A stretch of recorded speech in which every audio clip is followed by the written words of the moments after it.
So we're back. We're back to Recovery for Life, and we're talking about triggers today. And specifically, I think we started talking about getting tested for jobs and what that feels like. And I think that's going to bleed into other things like how does it really feel to be an addict out there in the world, and how do we place ourselves? And so, Audrey, you start talking about it, so I'm going to let you just go back in and dive into what you were talking about before.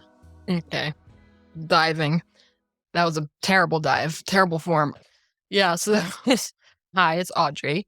I was just talking to Chris about before we started recording that this week I had to get a drug test for a new job, and I looked up the drug test. It was like a 5-panel drug test. So that on its own made me really nervous, even though I'm not doing like I'm taking prescribed medication from a doctor that are considered controlled substances. Not a few. There's like 2 that are considered controlled substances. And I was worried that they would show up on this test that I have to take for a new job. So I went into the testing center, and I didn't realize like how nervous I was at first, just like to be in that environment again. Just being in the testing center, having to sit on the toilet and like wait until you pee is just like anxiety inducing on its own. And I ended up like not peeing up to the line, and I got so nervous and I literally like screamed in the bathroom. I was like, because I was so frustrated that I couldn't go to the bathroom. And I just ended up giving my sample to the urinalysis person, and everything worked out. But I was having all these anxieties like about, first of all, just like not being able to pee enough, and also about things coming up on this drug test. Even though I'm legally prescribed medication and like everything would work out, I still had all of these anxieties about, having to tell HR that I was on medications, and like, how am I going to prove this? Because there wasn't really like a system that to show. It's kind of complicated, but all of this is to say that I was freaking out so much, and I got so upset at the testing place. And then I realized this is probably a big trigger for me, because I remember just having to get drug tested when I was using, I guess it was like over 4 years ago now. I was forcibly drug tested by my mom. I lived with my parents at the time, still do. So my mom brought me in the car. She was like, "You're getting a drug test. You're on drugs. You need to prove that you're not on drugs." So that is anxiety inducing in itself. Like knowing that I was on drugs and being like, my mom's going to find out that I'm on drugs. This is before I ended up telling them that I was using and I needed help. And just knowing that I had to hide everything was really scary, and like feeling like I would be found out, and like thinking about all the repercussions if my parents found out that I was using. And somehow the test ended up being clean back then, but it was just like such a terrible experience. I remember being so upset and like so mad at my mom, and like felt bad for being mad at my mom because I knew that she was right for drug testing me because I was using, and I was just trying to hide on top of hiding, like layers of hiding, it felt like. And part of like the anxiety this time around was because when I did my drug test years ago, I had to sit there and drink water until I could produce a sample. So I was just really nervous this time around that would have to happen. It is just really an uncomfortable experience in general, I think, to get drug tested. I got really upset this time. Everything came back clean, totally fine. But it just goes to show how much a little trigger or a little experience can change your entire mindset. I was bawling in the car on the ride home this week. And sometimes I get upset, and like it takes me a little while to realize that like, oh, I was like triggered by something. It feels like this onslaught of emotions that you like can't control. And it's hard to realize if something from the past is affecting you now, because it just like comes about emotionally in the present. I totally relate to that. I mean, in regards to drug tests, I don't know. For me, it's like a catch-22, right? I don't really have to do it, and I know I'm clean, but there's always going to be that thought in the back of my head: is something going to pop up that is unexpected? Because I had that happen before in the past. I don't know if they were confusing my test with somebody else's or what, but things that I wasn't even taking were coming up, and like that really left a bad taste in my mouth. And I ended up switching my services after that because I was early in recovery. I knew I was clean, and my tests were coming back positive for stuff that was like, what? And even my recovery coach at the time was like, I can't explain this. Like he knew that like, I was clean, and the things that were coming up was not something that I would take or took or whatever. But even dating back to like when I was 18 after I got arrested, I've always had this like, I don't know, atrocious feeling going to do a drug test, because after I was in advanced rehabilitation and people were watching me pee, and I don't know, it kind of really affected me after that. Like even when I wasn't even doing drug tests, it was hard for me to go. I was like traumatized from it. But I eventually got through that and over it. But I don't know. Now it's a bit easier for me because I have a reliable service that I know that, you know, if I'm going to submit a sample, that it's going to come back the way I would expect it to. But yeah, I mean, I don't know. It took time though. And, you know, speaking about triggers, my wife and I signed up for Costco today. It's in the town that I grew up in and used in and all this. And it was in an area where, you know, I used to go cop. So like, yeah, I have to be aware of like this stuff. So like just going there and just dealing with the hectic like parking lot and all the people around. I don't think I was mentally prepared for that, but I don't know. I was drained afterwards, but also like just even passing like certain areas, like will like flash thoughts back into my head of like what I used and things like that. And my wife didn't know, like I was like really on edge as we were leaving, and she asked me like, what's going on? I'm like, I don't know. It's just, I don't really like this area that much. And I gave her the reasoning that I just said, but fortunately I'm in a good place now through a lot of work and time and sobriety. And I was able to just talk to her about it and work through it. It was fine. But if I didn't talk about it with somebody like and let it fester or whatever, like I feel like that would have just not have been good or conducive to my recovery. And I guess just being thoughtful and kind of like thinking ahead and being aware situational, what situation I'm going to be in. Like I even had somebody from work ask me if I wanted to go out for drinks, and like, you know, how do I approach that? Cause like that's a trigger for me. I don't want to go drink. Like, how do I have that conversation? All right. Like, it's like, sure, I'd like to go out, but I don't really want to go drink. You know, like it kind of sounds stupid. All right. Like, or at least in my opinion, like I feel like I sound like a really lame. I don't know. But I don't know. So how I navigated it was like, hey, I'd love to go out. You know, maybe we can do something else than drinks. You know, and that's kind of how I left it. Like, I didn't really like go into like the specifics, and he didn't even ask why I didn't want to go drink or anything, which I was surprised because sometimes people do. I have had somebody like say, "Why do you want to go drink?" And typically I'll say like, I just don't like drinking. And that's usually a good enough reason to not drink. So, and then they'll be like, it's fine. You can just have whatever, the soda or water or whatever. We just, whatever. I don't know. But this is like stuff that I've learned over time, and being able to like articulate it and share it in a way that hopefully people can understand. It feels good to just get it out. I think most people don't really care. It's us. We're the ones that care because we just assume that people are going to think something. And really, you know, I mean, I've kind of gotten used to it, and I'll go out and I'll just drink, you know, seltzer and cranberry or whatever I drink, and nobody really seems to care that much. And if they do, it means they may have a problem because they're looking at me that way, right? But I was thinking too when you were talking, John. I remember all the way back to my first outpatient, and when we had to do the tox screen every time we went in, right? We had to give a sample, and it was humiliating, right? That and the breathalyzer, we had to do both every time we went in, and I didn't like that feeling. You know, I didn't like the guy standing right outside the door, you know, to make sure I was doing it right. And then, like Audrey was saying, years and years later, you know, when I had a couple of years clean, I had to do a drug screening for a job. They stopped doing it after that year because they couldn't get enough people to work because everybody was failing.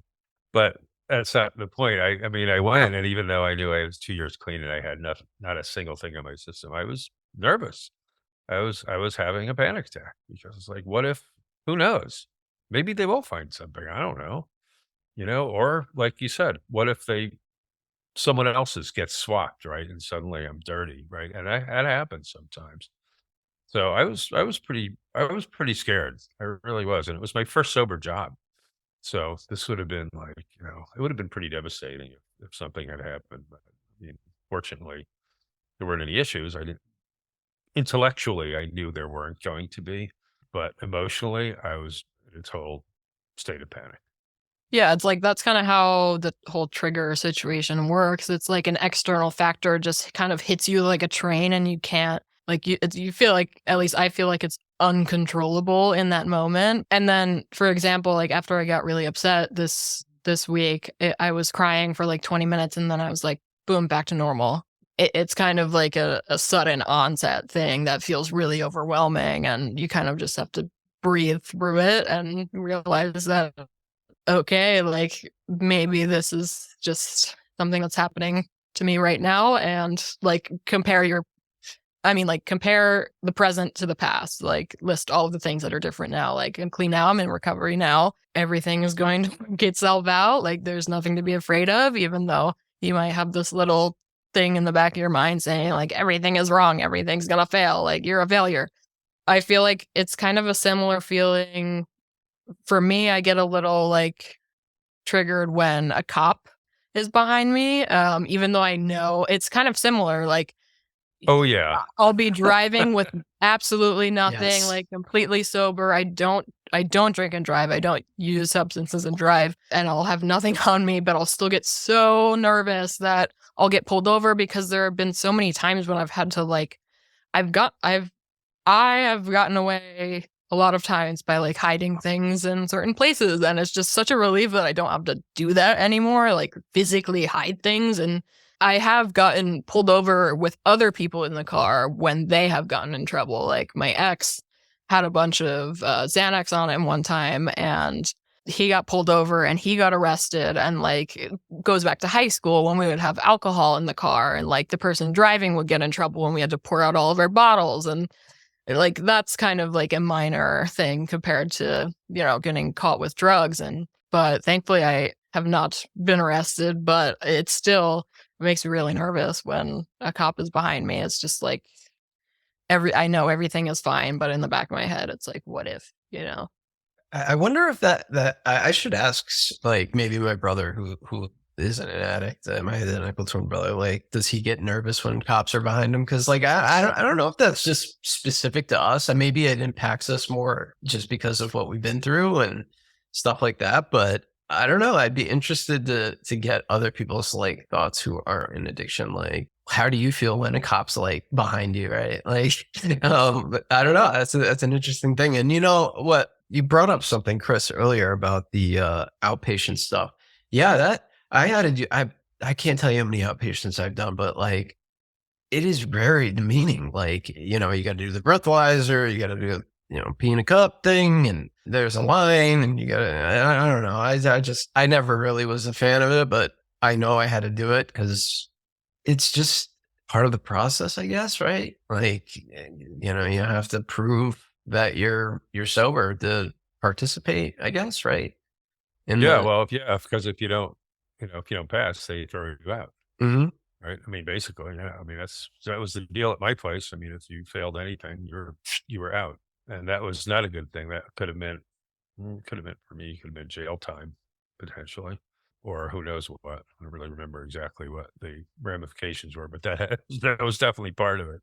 It is what it is. And, I did my best, and I got through it, but yeah, that was 6 months worth of that time.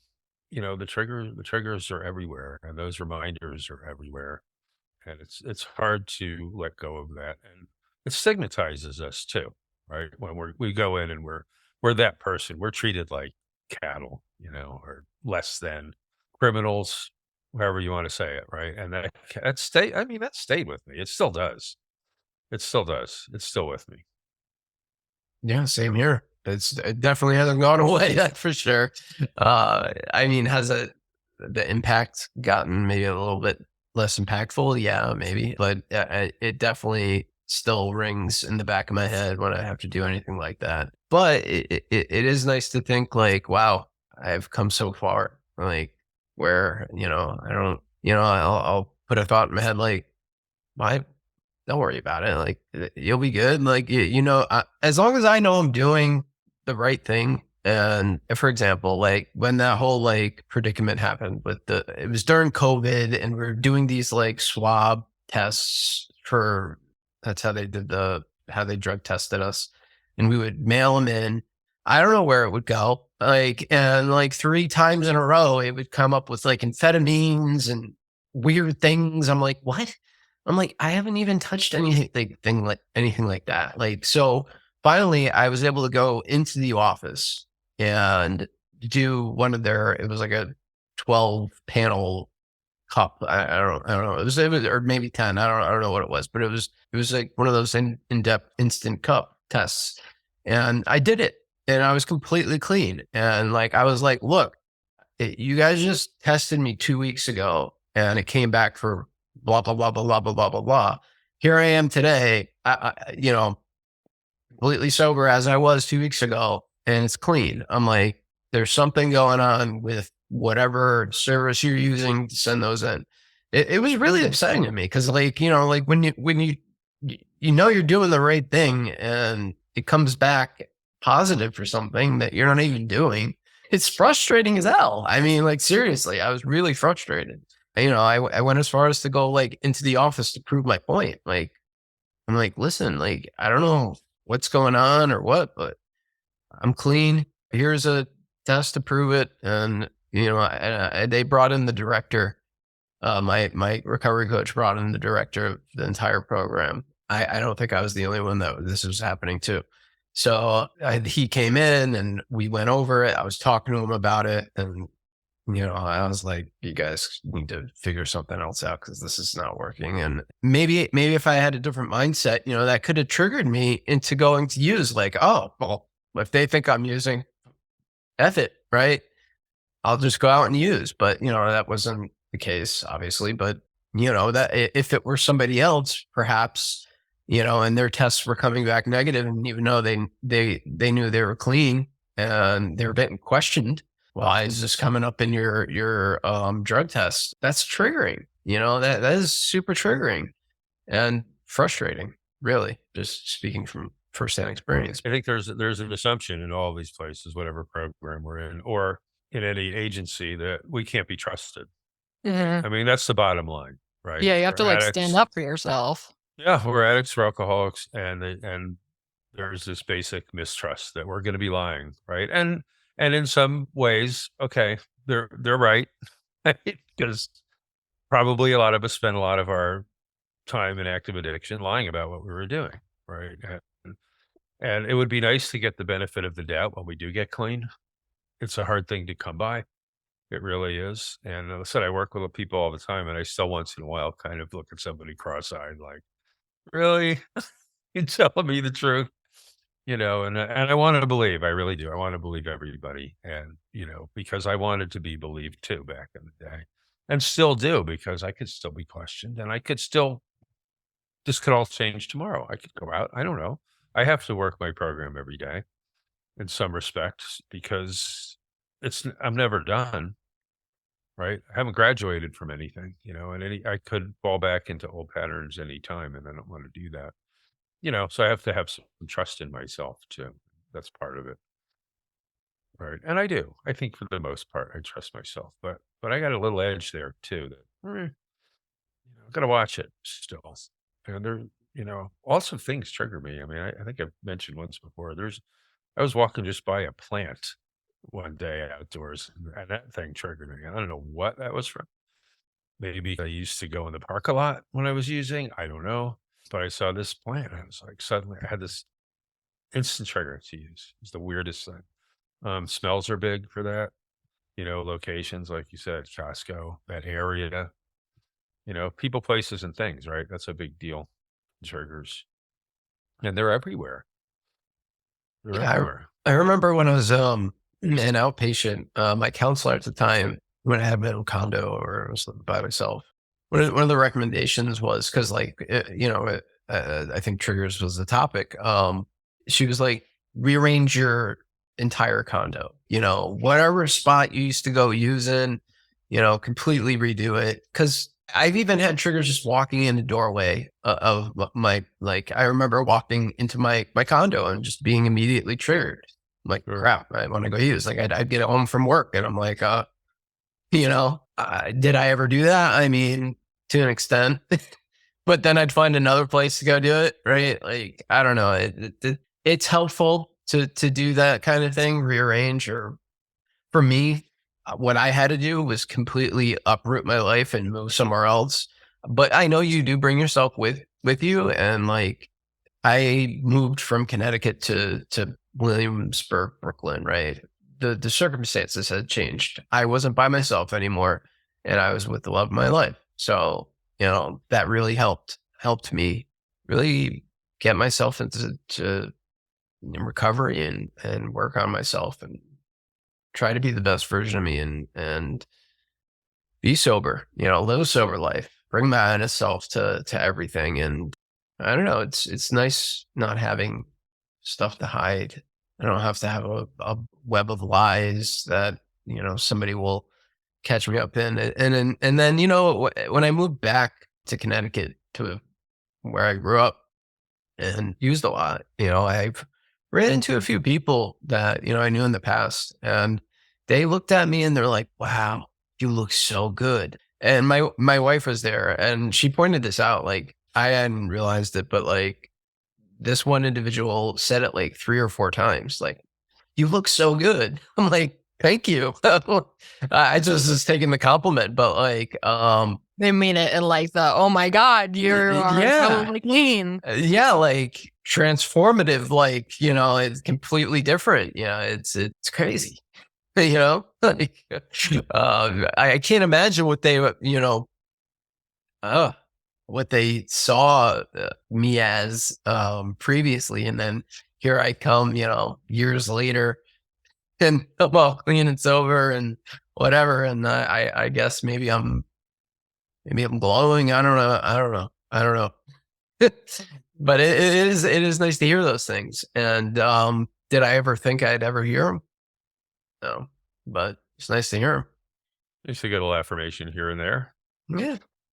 I was thinking about what you said about the condo too. I agree with you that rearranging is kind of like a geographic, right? You can move all my stuff around, but it's still me walking in the door, right? And I can move anywhere in the world, and I'm still going to be bringing me with me, right? And that's always the case. And yeah, maybe it helps a little bit to move some stuff around, but inevitably, it's not going to change who we are. It's a nice thought. I wish that was a solution. Maybe it's a helpful thing to do for changing our mindset a little bit, at least briefly, but we'll get accustomed to that new arrangement pretty quickly. I think somebody said to me once, move 20 things a week or something. Just keep moving, keep circulating. Right? Like, I don't have time for that. So, wow. Yeah, that's too much. I've lived in the same place for basically my whole life. Like I used to use in my house in my room that I still live in now. And I used when I was at school, when I lived in a dorm. That was like the only time I haven't lived at the house was when I was in the dorms. I talked to my sister about like, sometimes I have these little depressive cycles or like episodes where I get like down on myself and my anxiety and depression increases for maybe a few days to a week. And a lot of times I'll do the same things that I used to do, like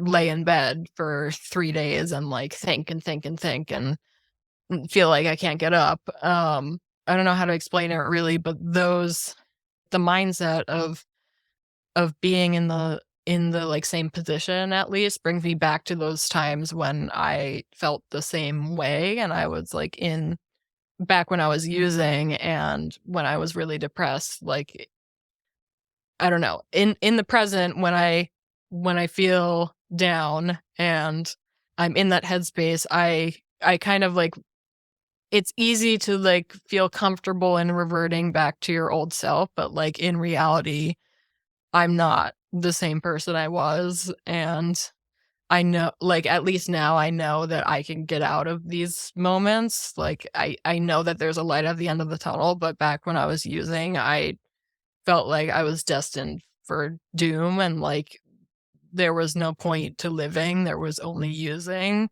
But I wanted to talk a little bit more about, like, the people, places, and things aspect of recovery. I feel like you can still be in recovery and not necessarily, like, move everything and drop everything, which I'm sure we all know that, but it's really, like, about your mindset and finding community and learning how to deal with triggers and your own brain, really. That was a really good point that we're our own triggers too, our own emotional state, right? What you were just saying, we can revert back to that pretty easily, to that feeling of despair and hopelessness that I'm sure I'm not going to say everybody, but I probably could say it. We all feel at one time or another in active addiction, that hopelessness, and depression, and the fear that we live in. And, that's a real trigger. And that comes in sobriety too. That doesn't necessarily go away. I mean, it gets a lot better and it can, but we're still those people that we were, right? And we still have that to contend with. And so it's really important what you just said about that, because we can send ourselves right back there in a minute. Yeah. Yeah. Matter of fact, I was at my parents' house earlier, and my dad was, I don't know, my eldest sister was there, and her two kids, and we were looking through some old things, and he had my car key from when I don't know. This hit me hard. Now I'm reflecting on it. Like, in the moment, I just kind of froze up. But like, he's like, "Hey, look what I have," and it was the key to the car that I totaled and almost died in. And then, when I got out of the hospital, I almost died again. But like, when I saw that car key, I was like, I didn't even know what to say. I was just like, wow. Like, I don't know. Like, I had a million questions running through my head. Like, why do you still have it? you know, but, Good question. yeah, he's like, oh, I just kept it because you totaled the car. I'm like, okay. I'm like, Sometimes you just get, like, frozen too. yeah, I was completely frozen up. That, yeah. I was just like, man, it took me back to a dark place.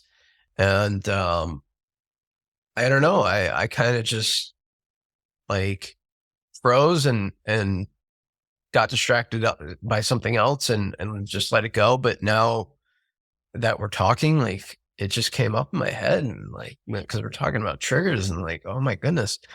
And like, even being in their home, like, thankfully I've had a lot of time away from it, but I OD'd in their home. I literally almost died in their home, when I got out of the hospital after totaling my car. And sometimes just being in that room, like, I'll like just put up a mental block because like I don't want to think about it, and sometimes I need to, as a reminder, like, that I'm lucky to be here. And I can't even put it into words. It's just like, yeah, it goes back to the people, places, and things. But it also goes back to what Audrey said, your mental state. Like, I did distance myself from my family when I moved. Like, not everybody has that luxury of just getting up and going somewhere else, but I had that opportunity and I took it because I didn't have anything. And well, she was my girlfriend at the time, but she said, come live with me. I'm like, all right. And I'm glad I did that because it gave me the opportunity to work on myself a lot and think about a lot of things and get away from a lot of like a lot of places, or I don't know, just away from the life that I was living. Yeah, I needed that. I needed to love my family from afar. I needed it. I needed that distance, and I don't know. I feel like, I'm a lot stronger because of the choices I've made. despite some of them being maybe not the best or whatever. But yeah, I don't know. Like just seeing the key to the car that I totaled and thinking about how I could have died there, and then how I could have also died in the room that was like literally a doorway away. Yeah, that's daunting. It's dark, and I have to remember to ground myself with how far I've come and how much I've accomplished, and acknowledge that, and give myself that sense of grace or forgiveness or whatever you want to call it. But just I can't dwell on the past. I can't change it. I can just do my best. I can acknowledge that I have come a long way, and be proud of that. But it took me a long time to feel proud. It didn't come overnight. And there's still times where, I still feel like I'm not deserving in a sense.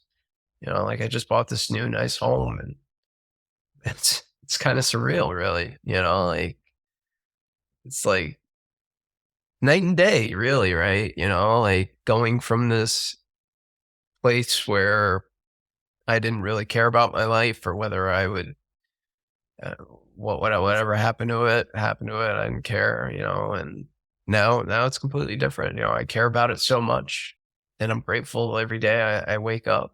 It's another opportunity to work on myself, and stay sober, and hopefully, whatever I'm doing today makes a better future, right? For myself and my wife or my family or whatever. Or at least that's how I try to internally process it in my mind. But yeah, just seeing that key today was whoa. Whoa. That's wild. Like, that's a very specific thing, too. Literally the key to your car when you told it. And yeah, all of that happening. I do not blame you for being triggered by that. That's really hard. And like you said, you do have to stay grounded in yourself. And you might have that moment of like either intense emotions, or like you're frozen because there's just so many like thoughts in your head, or like just like you don't really know what to do. I don't know how to describe it even. But I I just realized that another big thing, my ex-boyfriend that I used to use with, he will message me on Instagram like every I thought I blocked all of his accounts and like his phone number, and like I managed to I don't know, he made a new account or something, and he messaged me like, "Hey, I know you blocked me, but just saying hi." And like this is the ex that like drove me into oncoming traffic when we were using together, and like swerved out of it because I was like, "What the fuck?" Like grabbed the wheel. And that shit is wild. Like I really have to stay grounded during those points when I read those messages. And I just immediately blocked this new account because I cannot go, like, I cannot mentally handle that. It's not worth it. Like, he's the one that sent hundreds of text messages to me when I tried to end things. And he was in a different state, so I couldn't really do a restraining order, but threatened for that. And he was saying he was going to kill himself if I broke up with him. So, like, really manipulative. And I just can't. No, like I will not entertain anything from that because it's just way too much to handle. And that's I'm just trying to say, like, I really have to stay grounded in those moments when that happens, because I can so immediately like go into those flashbacks of all of the terrible times of that relationship, and just like the feeling of using with him, like being so empty inside, and that was just a bad time. So yeah, it's hard. It's a really good reason to try to live in the here and now instead of in what was. But I mean, I do it too. I guess I'm lucky because all of the places and people that I knew back then, they're all gone. I mean, there's nothing left of that life really. I mean, my kids are still around, fortunately, but the house where everything fell apart is been auctioned off eventually, and there's new people who did a nice job fixing it up. It's great. Took me about 8 years to even go back to the area. A friend of mine had moved up there, and I went, "Oh, okay, I guess I can come and visit." But it was still a little bit dicey going up there. And, and each time I moved, I mean, I've just left everything behind, from then on. And I really traveled very light. And the people I met along the way, I keep finding the same toxic people. And so that's something I'm working on. But I have to be really careful because I can be triggered by new people who are, the exact same people that I used to spend my time with or that I was gravitated toward because of, my own, I want to get into the psychology of it, but my own old attachment styles and everything else that have not changed, right? I mean, I've done a lot of work around it, but it's still there. And I'm trying to be very aware of the type of people that I gravitate towards because it's the same. The triggers can be the same, different face, same language, same behavior. And for me personally, I have to be really careful of all of that. Which is why I'm kind of laying low right now alone. It's a better place to be. My last go around was just like that. I was with people who were very, very triggered. Had to get out of there. It's tough stuff. I mean, this doesn't go away so easily. You know, the people that we are, the people that we were, we have a lot of work to do once the substance is put down. Yeah. You said something that struck me, Chris. I have my wife. She's my best friend, the love of my life.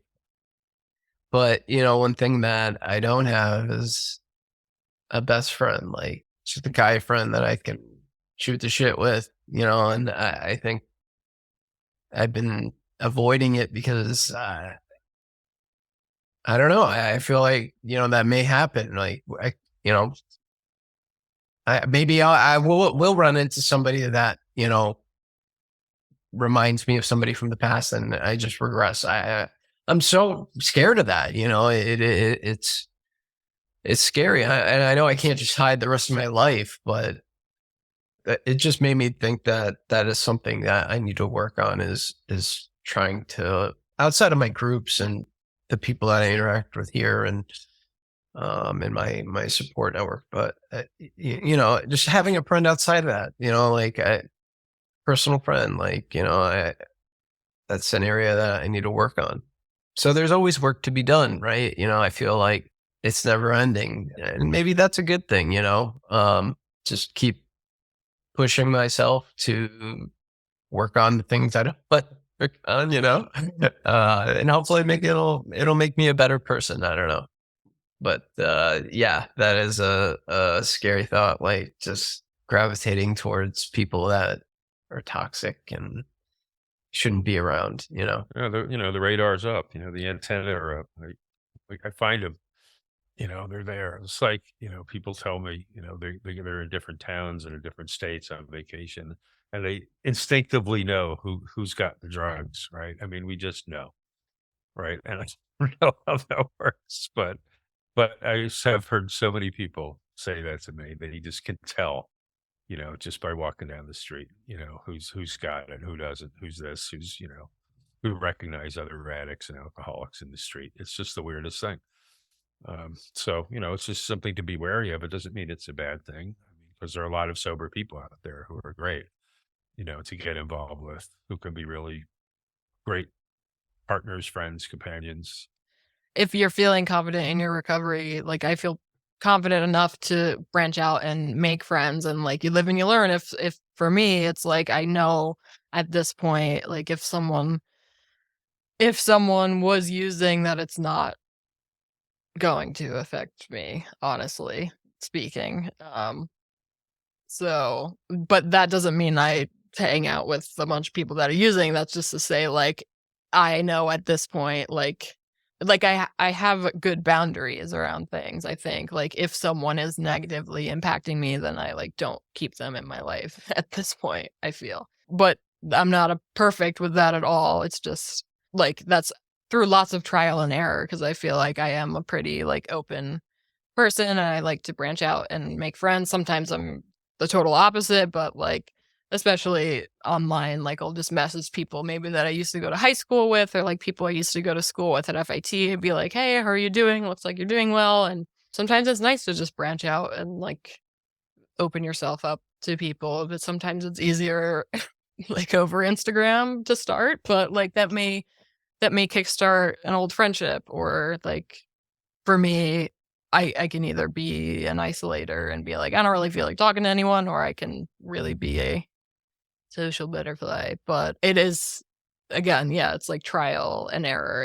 If you find someone and it might take you a little bit to realize, oh shit, this person is really negatively impacting me. Like you still have the power to keep who you want in your life. Oh, you're right. It can take some time to discover like the true nature of people, of course. And, we have to be careful about putting ourselves at risk in that sense. But yeah, it can take, a year or 2 years, who knows, to really discover who this other person is and who we are in relation to them. Yeah, I wish it was like that. I could just say, uh-oh, nope. It's just not that easy. It's just not, we're complicated. That was fun. It was a great conversation. We're close to Yeah, that was good. close to an hour, so we could do some gratitude and call it a night, which isn't a terrible idea, and do more of these in the very, very near future. Who's got gratitude? Of course, I have gratitude, Chris. I know you do. Oh wow! I mean, it's been an exciting past 2 weeks. So I'm grateful that my wife and I found the home of our dreams, and we were able to purchase it, and I'm looking forward to moving into it. I'm just grateful that we had a really good realtor, and the process was seemingly, stressful, but it wasn't as bad as I thought it would be. And I'm grateful for that. I'm grateful for my family, my wife. I'm grateful for Sublocade. Sublocade was a life-saving medication for me, and it has helped me instrumentally, like, to get to this point. So I'm grateful for that, and I'm grateful for just for another day live and sober. I'm grateful for the podcast and for Chris and Audrey, for both of y'all. Cool, man. Go ahead, Audrey. Yeah, I'm really grateful that we get to have this conversation today. Grateful to Chris and John and whoever is listening. Hello. Hello, greetings, Hello. Earthlings. Live long and prosper. Is that a Star Trek reference? It is. That's the Vulcan salute. I don't Star know. Trek. That's Star Trek. Yeah. Greetings, Earthlings. I don't watch Star Trek, but I know some of the references, so there you go. Grateful that I can like reflect on how much work I've done, and grateful that I can come out of these little holes of sadness that I still encounter. Grateful that I am far enough in recovery to realize that things do get better and there's hope. Really grateful for my family and my partner and my dog and the cat, I guess. Right. Yeah, I'm grateful for both of you guys, John and Audrey, and I'm grateful for the original Star Trek series. Brought our family together on Wednesday nights, or maybe it was Tuesday nights, or whatever it was back in. I can tell you when that was. It was a long time ago. I'm very grateful to be able to do this and to be able to have these conversations and live this life that I'm living, which is, to me, a miracle. It just is. And every day when I wake up and I'm sober, it's another miracle every single day. But thanks, guys. This was fun. Let's do it again soon. Absolutely. Sounds good. No. Thanks to our listeners. Drop a like, subscribe, share it. Absolutely. Share it. Do the deal. Right. All right.